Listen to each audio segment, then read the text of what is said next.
নাম দিয়ে আর ফুটবল হবে না। ভারতীয় ফুটবলে ওপরের সারির যে দলগুলো আছে তাদের সাথে ডিফারেন্স খুব একটা বেশি নয় পরের দিকের দলগুলো। এটা আরেকটা প্রমাণিত। তোমরা অনেকে জানো না, এই মাঠে ইস্টবেঙ্গল মোহনবাগানকে হারিয়েছিল 4-1 গোলে ফেডারেশন কাপ সেমিফাইনাল। ফাইনালে গিয়ে সালগাঁওকারের কাছে হেরে গিয়েছিল। তারা ভেবেছিল মোহনবাগানকে মেরেছি আমরা বাজি মাত করে দেবো। সেদিন তারা জিততে পারেনি, আজও তারা ডায়মন্ড হারবারের কাছে জিততে পারবে। সবচাইতে বড় ব্যাপার, ডায়মন্ড হারবারের দিক থেকে আমি বলতে পারি এটা আমাদের 4র্থ বছর।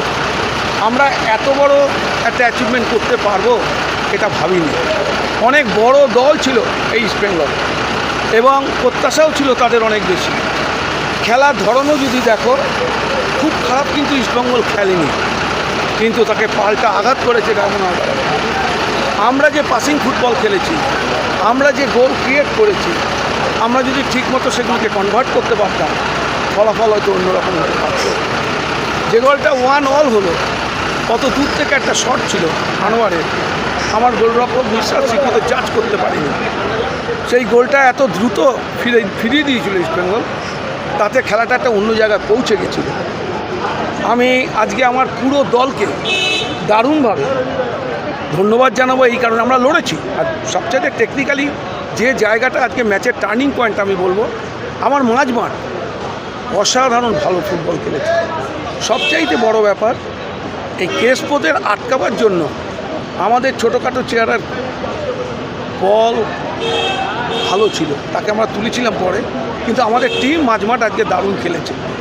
আরেকজন খেলোয়াড়ের কথা আমি বলবো, জবি জাস্টিন, ও কিন্তু ডান দিকটা আজকে দারুণভাবে সচল রেখেছিল। আমার ক্যাপ্টেন একটা গোলও করেছে। আর এবারে ডুরান্ডের আমার মনে হয় সেরা গোলটা আজকে আমরা দেখতে পেলাম, যেটা কার্টোজা ব্যাক ভলি করে গোল করেছিল। ওর গোলটা দেখে আমার 78-এ শ্যামদার গোলের কথা মনে পড়ছিল। শ্যাম থাপা এইভাবে ইস্টবেঙ্গলের এগেইনস্টে গোল করেছিল মোহনবাগান মাঠে, সে ম্যাচে আমিও ছিলাম, আমার মনে আছে। কিন্তু সেই স্মৃতি যেন আজকে আবার ফিরিয়ে দিল এই স্প্যানিশ।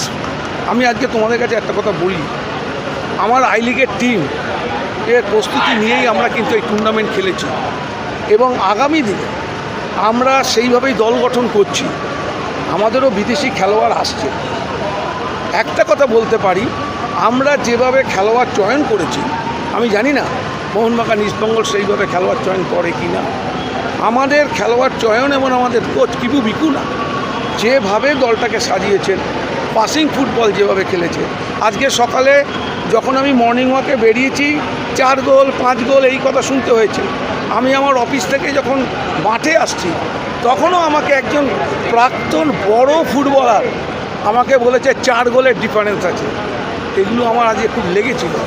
ফুটবলের লড়াই হচ্ছে শেষ কথা।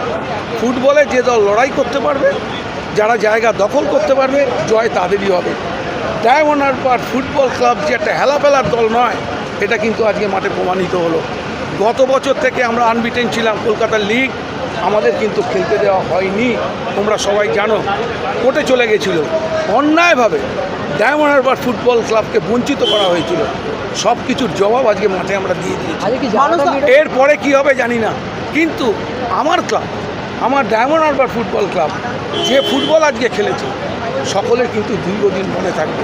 আমার মনে হয় মোহনবাগান সমর্থকেরা সবচাইতে বেশি খুশি হবে আজকে, কারণ তারা যেটা পারেনি ডায়মন্ড হারবার সেটা করে দেখিয়ে দিয়েছে। এবং আগামী দিনে আমরা আশা করছি আরও ভালো ফল যাতে আমরা করতে পারি। দেখো, খেলায় হার জিত আছে, আমরা হারতেও পারি, পরের ম্যাচে আমরা হেরে যেতেও পারি, কিন্তু আমরা ভালো ফুটবল খেলবো। ভালো ফুটবল খেলে আমরা যাতে আমাদের সমর্থক আরও বাড়াতে পারি তার চেষ্টা করি।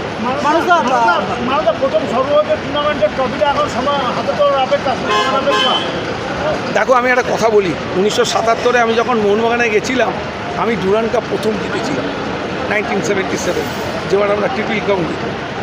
আমি এই ক্লাবের সচিব হিসাবে ফাইনালে এসেছি।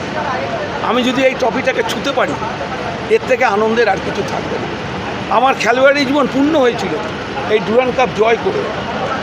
আর আমার প্রশাসক হিসাবে আমি যদি এই ট্রফিটাকে ছুঁতে পারি, এর থেকে আনন্দের আর কিছু থাকতে পারে না।